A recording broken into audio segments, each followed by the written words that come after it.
What's up mga kabadis, welcome back sa Ram Speed Mechanics at your service. Sa video na to, papakita ko sa inyo kung paano i-flashing yung water jacket ng engine cooling system nitong ating makina para matanggal natin yung naghalong ATF sa coolant na nag-stuck dito sa makina. Okay. Yung mga kabadis na, ayan. Since ganyan ang kondisyon ng loob ng makina, nahaluan na ng ATF yung coolant. Ayan. So countermeasure natin yan mga buddies para maubos natin yung laman ng coolant na naghalo ng ATF sa loob ng makina nito. Gagawin natin ay magbubuga tayo rito. Ayan. Dito tayo magbubuga ng tubig papunta rito sa loob ng makina. Ayan, papasok siya doon. Ayan. Pasok siya sa loob ng makina. Ayan, magbubuga siya rito. Magbubuga niya rito, tapos dito. Ayan. So ayan, may pantay ito sa baba. Ready. Para pag lumabas dito, ayan. Tapos dito.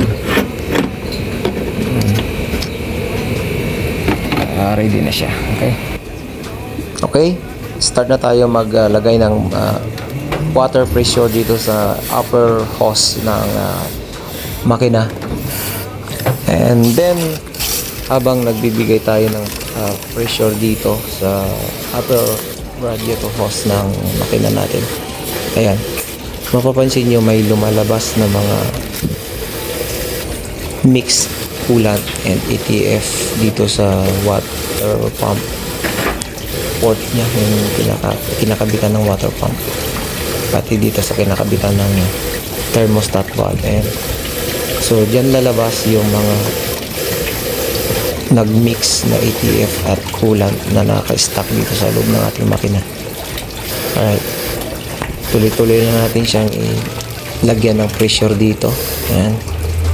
And ayan, makikita ninyo sa baba yung mga iwang mga ATF at coolant na nasa loob ng makina. Nilalabas niya ng water pressure na ina-apply natin doon sa water jacket ng ating engine. At kung mapapansin niyo mga buddies, marami talagang lumalabas ng ganyan doon sa loob ng makina, yung ATF tsaka coolant na naghalo na yan. So yan ang importante, kaya kailangan nating i-flashing siya para mawala yan lahat doon sa loob ng ating makina. At gagawin natin yan hanggang sa maubos siya at maging clear na yung water na lalabas niya. Alright? Ang next na procedure na ating gagawin ay same lang din. Maglalagay tayo ng pressure ng tubig dito sa yan, pinanggalingan nitong dalawang hose na to papuntang heater, no? Ito, dito siya nanggagaling sa may pipe na to ng makina ito, and then dito sa isa na to. Yan, papunta siya doon sa loob, sa heater core ng ating, isa sa ilalim ng ating dashboard. Yung heater core na yan, yung pagka nag-winter, ginagamit natin siya. Pag ino natin yung heater natin, kaya mainit, kailangan natin mainit sa loob ng ating kotse. Yan. So yan, mayroon din yung nakastore doon. So kailangan natin siyang lagyan ng pressure dito sa hose na to at lalabas yung water pressure na ibuga natin dito sa baba sa hose na tong isa, sa baba na to, para malinis naman natin yung naandun sa loob. Ayan.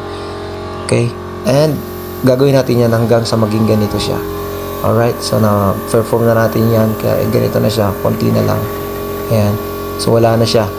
Alright, so that's it mga kabadis, no? So yun lang ang procedure ng kung paano mag-flashing ng ating engine cooling system. Alright, if you like this video, don't forget to like, comment, share, and subscribe.